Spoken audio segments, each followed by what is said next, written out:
Welcome to gearvlogz Automotive Podcast, a hybrid call-in talk show where you, the viewer or listener of the gearvlogz YouTube channel, can tune in and listen to the latest in automotive news and happenings within the automotive space. I'm Mario Gear. Want to be a part of the show? It's easy. Just call our show voicemail hotline at 805-419-5129 any time of the day of the week before the following Thursday and leave a message. Or please follow us on the Clubhouse app. Become a member of the gearvlogz Gearheads Club on Clubhouse and raise your hand to come on stage and be a part of the community when we go live, most nights starting at 7 p.m. Eastern, 4 p.m. Pacific. So sit back, relax, and crack open a cold one. Biden invokes Cold War powers to boost EV battery production. The Biden administration announced it will invoke Cold War powers to boost domestic production of materials for batteries needed to power electric vehicles and the transition to renewable energy, a move intended to improve U.S. competitiveness in a market dominated by China. The decision adds lithium, nickel, cobalt, graphite, and manganese to a list of items covered by the 1950 Defense Production Act.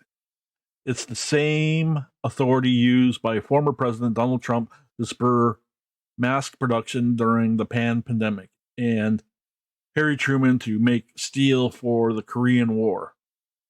This could help mining companies access $750 million under the Defense Production Act Title III fund.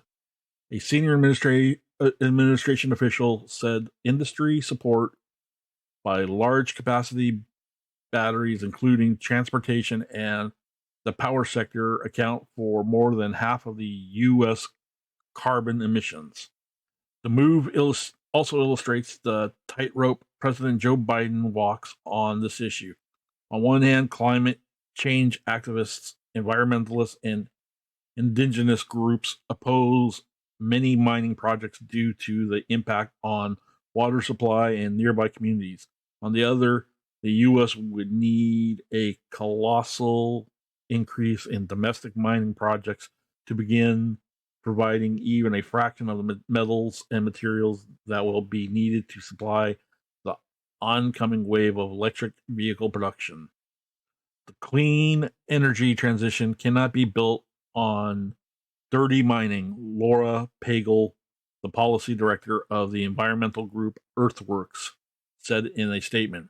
Earthworks strongly opposes the employment of the Defense Production Act to bolster mining because it adds to the generalization trauma experienced by mining affected communities, particularly indigenous communities.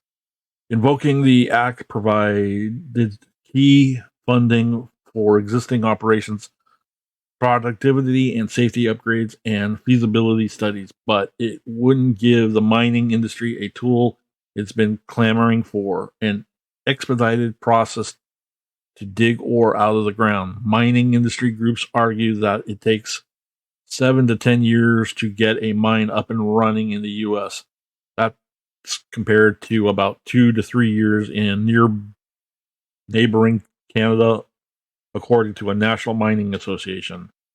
Meanwhile, the Senate Energy Committee, whose chairman is West Virginia Democrat Joe Manchin, convened a hearing Thursday on producing critical materials domestically. Manchin repeated his views that the reliance on foreign countries for materials needed for electric vehicles is the reason why he wants to give equal treatment to boosting hydrogen vehicles. He has also suggested using the Defense Production Act to accelerate final approval of a natural gas pipeline from West Virginia to Virginia. Manchin and Alaskan Republican Senator Lisa Murkowski have both backed using the act to boost production of these materials in hallway interviews with reporters at the Capitol this week. Lithium America Corp., which runs a project in Nevada rose 4.5% on Thursday, while shares of the MP Materials Corp, the sole U.S. company that produces rare earth metals needed for electric vehicles, rose 3.4% in New York trading. Updates with Earthworks comments in fifth paragraph, share prices in final one. More related.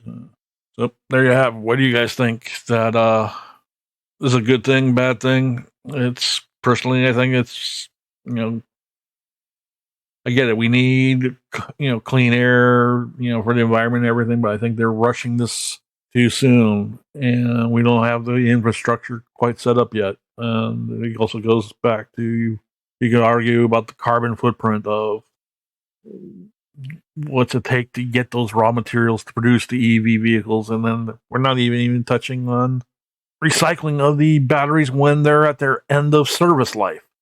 So what are we going to do with all these EV batteries in these vehicles that are term out on their life cycle of the batteries? So comment down below what you guys think.